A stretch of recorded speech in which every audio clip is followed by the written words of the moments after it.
Hey everyone, welcome to our channel JK study icon. I hope आप सब अच्छे होंगे। इंडियन पॉलिटी की सीरीज़ यहाँ चल रही है और 3 topic we have already discussed: making of the Indian constitution and its salient feature, and yesterday we have completed preamble of the constitution. Okay, तो जैसे ही एक टॉपिक फिनिश होता है तो मैं उसके बाद एमसीक्यू सीरीज़ लाती हूँ आप सबके लिए। तो आज ये एमसीक्यूज़ के 2 पार्ट पहले के आ गए हैं और ये थर्ड पार्ट है आपका एमसीक्यूज़ का। इसमें आपको प्रीएम्बल के रिलेटेड ही क्वेश्चंस जो हैं देखने को मिलेंगे। Okay, so let's start today lecture. First question आपका: which of the following word has not been written in the preamble of the Indian constitution. आपको बताना है कि इनमें से कौन सा ऐसा वर्ड है जो इंडियन कॉन्स्टिट्यूशन के प्रीएम्बल में जो है नहीं लिखा गया है। तो आपके ऑप्शन हैं, फर्स्ट ऑप्शन आपका सॉवरेन, सोशलिस्ट, डेमोक्रेटिक या इंडियन। इन 4 में से कौन सा ऑप्शन है जो नहीं लिखा गया है प्रीएम्बल में आपको ये बताना है। आई होप आप सबने अपना जो ऑप्शन है उसको मार्क कर लिया होगा और प्लीज़ जो अपना ऑप्शन जो भी आप सिलेक्ट करें उसे कमेंट बॉक्स में जो है आप राइट कर दें। ओके, तो देखिए, सॉवरेन तो हमारे प्रीएम्बल में है, सोशलिस्ट भी है, डेमोक्रेटिक भी है, लेकिन इंडियंस जो है ये ऑप्शन नंबर डी जो है इंडियंस नहीं है हमारे प्रीएम्बल में लिखा गया। ओके, सो नेक्स्ट क्वेश्चन देखते हैं। विच of the following statement is not true. इसमें से आपको बताना है कि कौन सी स्टेटमेंट जो है वो गलत है इसमें, ठीक है, ट्रू नहीं है। तो फर्स्ट स्टेटमेंट देखिए: the date of implementation of the Indian constitution is November 26, 1949। And the option number B, the secular word was added by 42nd Constitution Amendment. And C option is the 42nd Constitution Amendment was done in 1976. And option D is social, economic and political justice has been taken from Russian Revolution in the Indian Constitution. So आप लोग अपना जो option है उसको choose कर लीजिए। तो देखिए, जो डेट यहाँ पे जो ऑप्शंस दिए हुए हैं आपको, social, economic and political justice जो है ये आपका रशियन रेवोल्यूशन से ही ये लिया गया है। और 42nd कॉन्स्टिट्यूशन अमेंडमेंट जो एक्ट हुआ था वो 1976 में हुआ था, ये भी मैं ऑलरेडी डिस्कस कर चुकी हूँ। और जो वर्ड सेकुलर है, मैंने आपको बताया था कि 3 वर्ड्स जो हैं आपके प्रीएम्बल में 42nd कॉन्स्टिट्यूशन अमेंडमेंट में ऐड किए गए, वो 3 वर्ड्स कौन से हैं आपके? एक तो आपका था सोशल, दूसरा सेकुलर और इंटीग्रिटी। ये तीनों वर्ड्स जो हैं आपके प्रीएम्बल में जो हैं ऐड किए गए थे 42nd अमेंडमेंट एक्ट के दौरान। तो ये भी ऑप्शन आपका ठीक है। तो ऑप्शन नंबर ए बोल रहा है the date of implementation of Indian constitution is November 26, 1949। Option number A आपका रॉन्ग है। देखिए, यहाँ पे कंफ्यूज नहीं होना आप। इम्प्लीमेंटेशन और अडॉप्ट का, इम्प्लीमेंटेशन का मतलब होता है जब से लागू हुआ, इन्फोर्स हुआ जब से, ठीक है। और इनेक्ट का मतलब होता है जब हमने उस कॉन्स्टिट्यूशन को अपना लिया, ठीक है, उस कॉन्स्टिट्यूशन को बन के तैयार हो गया, उस पर सिग्नेचर हो गए जब प्रेसिडेंट के, हमने उसको अपना कॉन्स्टिट्यूशन बन मान लिया, तो वो होता है, वो उसको हम बोलते हैं इनेक्ट होना, अडॉप्ट करना, ठीक है। लेकिन इन्फोर्स और इम्प्लीमेंट का मतलब होता है जब से वो लागू हुआ। तो यहाँ पे ऑप्शन नंबर ए गलत है, क्योंकि ये बोल रहा है 26 नवंबर 1949 को इम्प्लीमेंट किया था, बल्कि जबकि जो है हमने अपने कॉन्स्टिट्यूशन को कब अडॉप्ट किया था, 26 जैन इम्प्लीमेंट किया था, 26 जैन 1950 में किया था। ओके, 1950 में किया था। और 26 नवंबर 1949 को हमने क्या किया था, अडॉप्ट किया था। ओके, तो ऑप्शन ए आपका यहाँ पे रॉन्ग है, ठीक है। सो मूव करते हैं नेक्स्ट क्वेश्चन की ओर। तो which statement is not correct in case of sovereign India. Sovereign India के केस में आपको बताना है कि इसमें से कौन सी स्टेटमेंट ऐसी है जो करेक्ट नहीं है।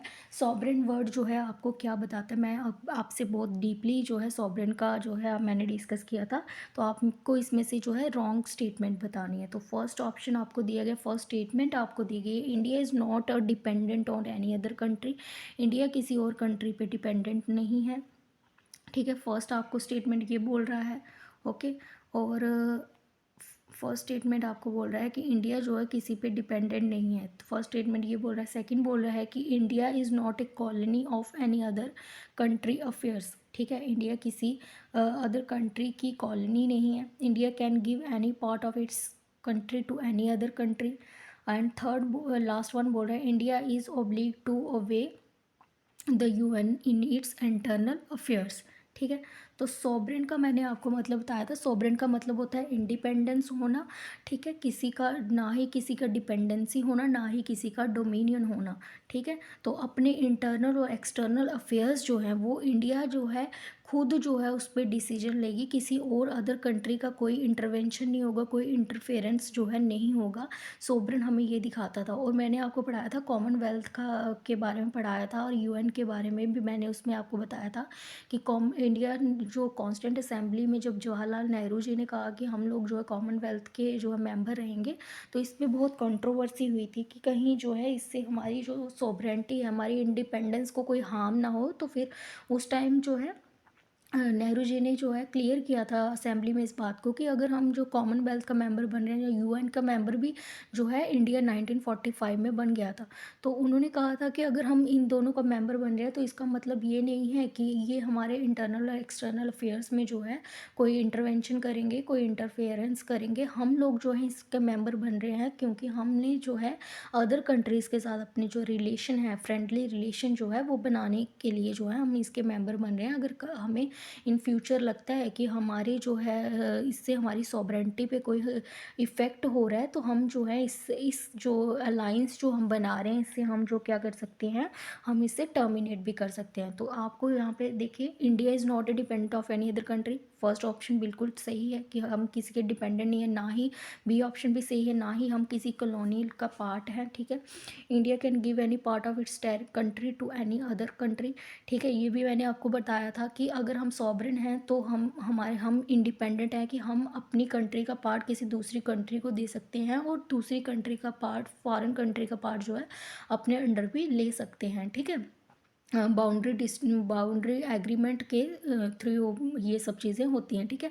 India is oblige to obey the UN in its internal affair, जो भी इंडिया के इंटरनल अफेयर होंगे उसमें जो है इंडिया जो है पूरी तरह से जो है उसको यूएन की जो है ऑब्लिगेशन जो होंगी उसको मानना ही मानना है। तो ऐसा नहीं है, हम लोग जो है इंडिपेंडेंस है, हम अपने इंटरनल और एक्सटर्नल अफेयर्स जो हैं वो खुद मैनेज करेंगे, ठीक है, उसमें किसी का भी इंटरफेरेंस नहीं होगा। तो इसमें ऑप्शन नंबर हमारा जो डी है, तो ये इसमें रॉन्ग स्टेटमेंट है और यही हमारा क्या है, आंसर है।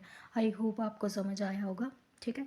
सो नेक्स्ट क्वेश्चन है आपका, K M Munshi was related to. K M Munshi मैंने आपको बताया था कि जब कॉन्स्टिट्यूंट असेंबली बनी और कॉन्स्टिट्यूंट असेंबली बनाई गई तो उसमें जो है बहुत सारी कमेटीज़ बनाई गई, ठीक है। तो अभी क्वेश्चन भी ये पूछ रहा है आपका कि के एम मुंशी जो है किस कमेटी से रिलेट करते हैं। इसमें देखो constitution draft committee, preamble committee, public account committee या नन ऑफ दीज। तो आई होप आप सबने अपना आंसर चूज़ कर लिया होगा। तो इसका राइट आंसर है आप लोगों का ऑप्शन नंबर ए, कॉन्स्टिट्यूशन ड्राफ्टिंग कमेटी, ठीक है। कॉन्स्टिट्यूशन ड्राफ्टिंग कमेटी जो है के एम मुंशी उसके जो थे मेंबर्स थे, उससे रिलेट करते थे। अब बताइए कि चेयरमैन कौन थे कॉन्स्टिट्यूंट असेंबली के, ये आप लोग मुझे कमेंट सेक्शन में जो है लिख के बताना, ओके। ये मेरा आज का क्वेश्चन है। सो next question number 5, what is the true meaning of secular. आपने यहाँ पे सेकुलर का मतलब बताना है इसमें कि सही मतलब क्या है। इन स्टेटमेंट जो आपको स्टेटमेंट दी गई हैं इसमें से जो है सही मतलब क्या है सेकुलर का, ठीक है। तो फर्स्ट देखिए, फर्स्ट आपको दिए गई है statement, all religions are equal in the eye of the government, ठीक है। सारे रिलीजन जो हैं वो गवर्नमेंट की नज़र में एक जैसे हैं, इक्वल हैं, उन सबको जो है इक्वल जो है स्टेटस दिया जाता है, इक्वल ट्रीटमेंट दिया जाता है। ऑप्शन बी आपसे बोल रहा है कि special importance to a religion related to minority, जो मिनॉरिटी है उनको जो है रिलीजन के बेस पे जो स्पेशल जो है इम्पोर्टेंस दी जाती है। बी ऑप्शन ये बोल रहा है। एंड सी ऑप्शन बोल रहा है one religion is prompted by the government, government जो है एक ही रिलीजन को अपनाती है सेकुलर में। या option number D, none of the following. So देखिए, मैंने जब आपको सेकुलर का बताया था कि मैंने सेकुलर का बताया था कि सेकुलर का मतलब होता है जहाँ पे जो है इक्वल ट्रीटमेंट दिया जाता है हर एक रिलीजन को। हर एक रिलीजन जो है गवर्नमेंट की नज़र में जो है एक जैसा ही होता है, किसी को कोई स्पेशल जो है इम्पोर्टेंस जो है नहीं दी जाती है। मैंने आपको बताया था कि रिलीजन के बेसिस पे हम देखें तो 3 कैटेगरीज पे हम उसको डिवाइड कर सकते हैं, ठीक है। मैंने आपको बताया था अथीस्ट, जो किसी भी रिलीजन को नहीं मानते। मान लो अगर कोई पर्सन जो है हिंदू है, ठीक है, तो वो उसकी जो है चॉइस है कि वो उस रिलीजन को माने या ना माने, वो उसकी चॉइस है ना। तो वो हो गए अथीस्ट, जो किसी रिलीजन को नहीं मानता होगा। तो ऐसे भी हो सकता है जहाँ पे जो है किसी रिलीजन को ना माना जाए, वो हो गया हमारा एंटी रिलीजियस या अथीस्ट बोलेंगे हम लोग। और सेकंड मैंने आपको बोला था थियोक्रेटिक। थियोक्रेटिक वो वैसे लोग होते हैं जो सिर्फ एक ही वैसी वो कंट्री जो सिर्फ एक ही पर्टिकुलर रिलीजन के बेसिस पे बनाई जाती हैं। जैसे मैंने आपको एग्जांपल दी थी, पाकिस्तान जो है वो इस्लाम के रिलीजन पे जो है इस्लामिक कंट्री है आपकी, जो एक रिलीजन के बेस पे बनाई गई, ठीक है। और थर्ड मैंने आपको बताया था सेकुलर। सेकुलर का मतलब सिंपली यही है कि हर एक रिलीजन जो है इक्वली है। जैसे हमारे इंडिया में हर एक रिलीजन के लोग रहते हैं और सबके साथ जो है इक्वल ट्रीटमेंट किया जाता है। सो आई होप आप सबको समझ आ गया होगा और आपने अपना राइट ऑप्शन भी चूज़ किया होगा। तो इसका राइट ऑप्शन है हमारा ए। सेकुलर का मतलब क्या होता है, all religion are equal in the eye of the government. Okay, so move to the next question. Question number 6, what is the meaning of social equality in Indian constitution? Indian constitution में social equality का क्या मतलब होता है, ठीक है। Social equality का lack of opportunity, ठीक है, lack of opportunity, lack of equality, equal opportunity for all section of the society. So choose करिए कि सोशल इक्वालिटी क्या होती है। सोशली बेस पे जो है इक्वल ट्रीटमेंट देना सभी लोगों को। तो फर्स्ट ऑप्शन में बोल रहा है लैक ऑफ अपॉर्चुनिटी की, अपॉर्चुनिटी ना देना, लैक ऑफ इक्वालिटी, इक्वालिटी का ना होना। Option number C, equal opportunity for all section of the society, जितनी भी सेक्शन है सोसाइटी की उन सबको जो है इक्वल अपॉर्चुनिटी देना हर एक मैटर्स में, हर एक अफेयर्स में, ठीक है। और किसी तरह का डिस्क्रिमिनेशन नहीं करना। So right option I hope आपने भी चूज़ कर लिया होगा। तो इसका राइट ऑप्शन हमारा option number C, equal opportunity for all section of the society. Society में हर एक पर्सन को जो है, हर एक सेक्शन के लोगों को जो है इक्वल ट्रीटमेंट देना, इक्वल अपॉर्चुनिटी देना, चाहे जॉब में हो गया, चाहे किसी भी चीज़ में हो गया, ठीक है। सो नेक्स्ट क्वेश्चन देखते हैं। Question number 7, the language of the preamble of the Indian constitution is taken from the constitution of. जो लैंग्वेज है इंडियन कॉन्स्टिट्यूशन में, हम जो जब इंडियन कॉन्स्टिट्यूशन को स्टडी करते हैं तो उसकी जो प्रियम्बल लिखा गया है, उसकी जो लैंग्वेज ली गई है, वो किस कॉन्स्टिट्यूशन से बोरोड की गई है, आपको ये बताना है। अमेरिकन, कैनेडियन, कनाडा या ऑस्ट्रेलिया या आयरलैंड, आपको इनमें से अपना ऑप्शन चूज़ करना है। आई होप आपने अपना ऑप्शन चूज़ कर लिया होगा। तो इसका राइट ऑप्शन है हमारा option number C. Okay, option number C आपका जो है राइट ऑप्शन है। जो हमने लैंग्वेज बोरोड की है प्रियम्बल में अपनी कॉन्स्टिट्यूशन की, तो वो हमने जो है ऑस्ट्रेलियन कॉन्स्टिट्यूशन से जो है बोरोड किया हुआ है, ठीक है। नेक्स्ट क्वेश्चन देखिए, question number 8, which of the following is an ideal mention in the preamble of the Indian constitution, ठीक है। कौन सा ऐसा आइडियल है जो is not ideal mention in the preamble of the Indian constitution, ठीक है। आपको बताना है इसमें से कौन सा ऐसा आइडियल जो इंडियन कॉन्स्टिट्यूशन में जो है नहीं मेंशन है। कौन सा ऐसा वर्ड, आप ऐसे मान लीजिए कौन सा ऐसा वर्ड है जो इंडियन कॉन्स्टिट्यूशन में जो है नहीं लिखा गया, प्रियम्बल में जो है नहीं लिखा गया। इनमें से कौन सा ऐसा वर्ड है जो हमें प्रियम्बल में नहीं देखने को मिलता। जस्टिस, क्वालिटी, प्रॉस्पेरिटी या फर्टर्निटी, बताइए राइट ऑप्शन क्या है इसका। तो देखिए, जस्टिस भी हमें देखने को मिलता है, इक्वालिटी भी हमें देखने को मिलता है और फैटर्निटी भी हमें देखने को मिलता है। बट जो हमें देखने को नहीं मिलता है वो है हमारा, सॉरी एक सेकेंड, वो है हमारा प्रॉस्पेरिटी, ठीक है।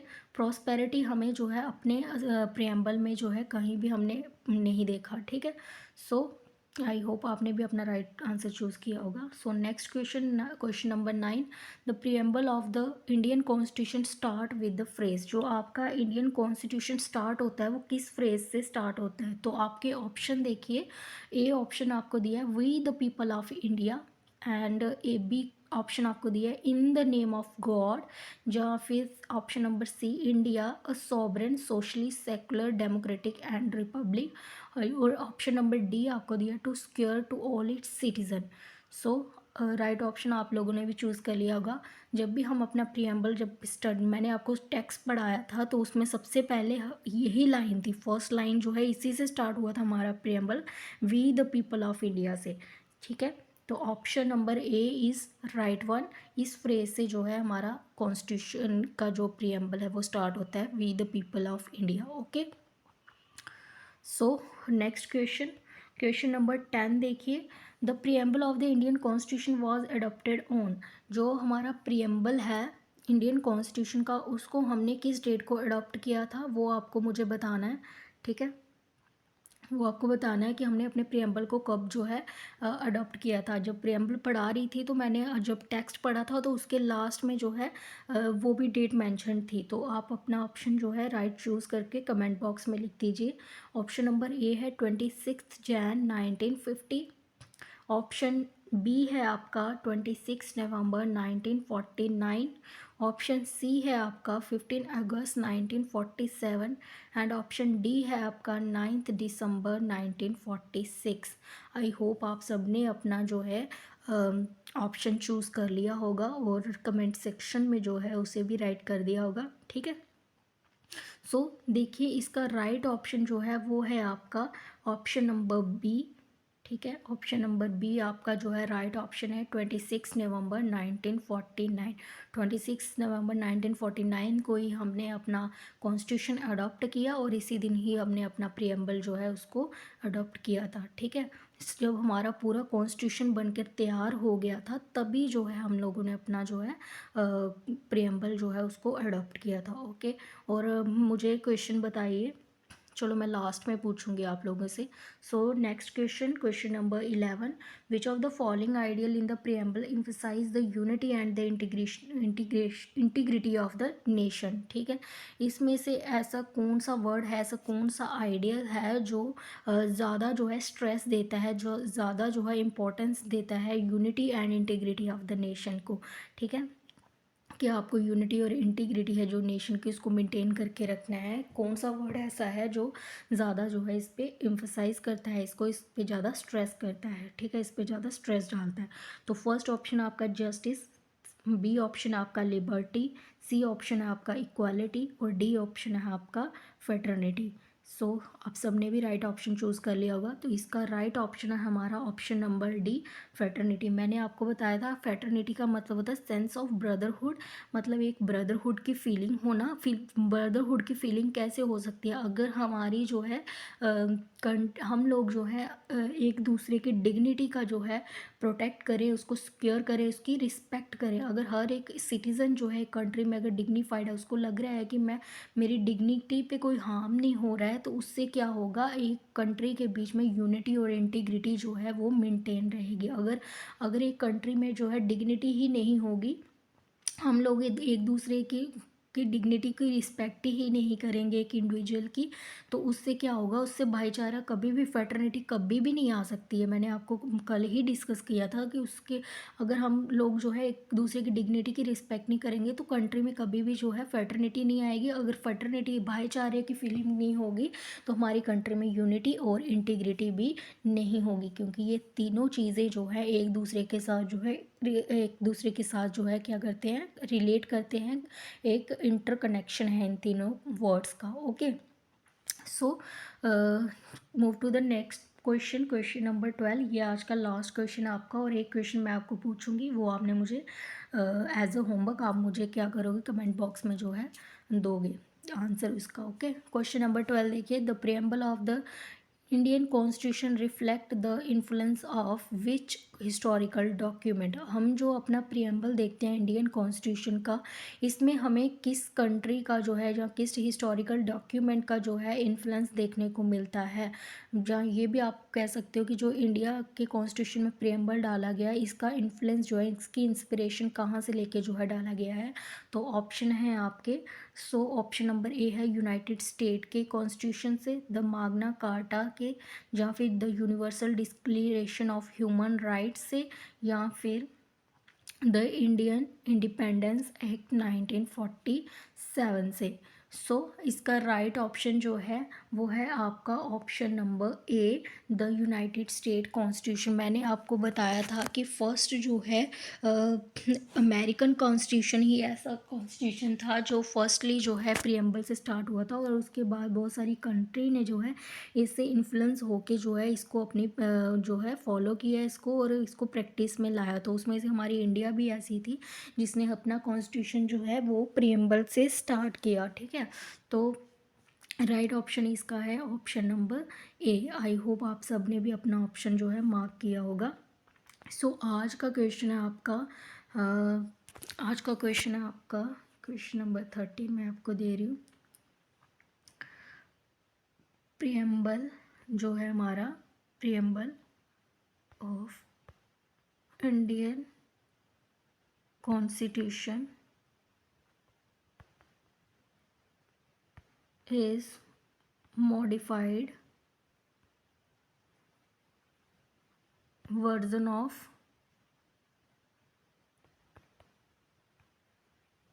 which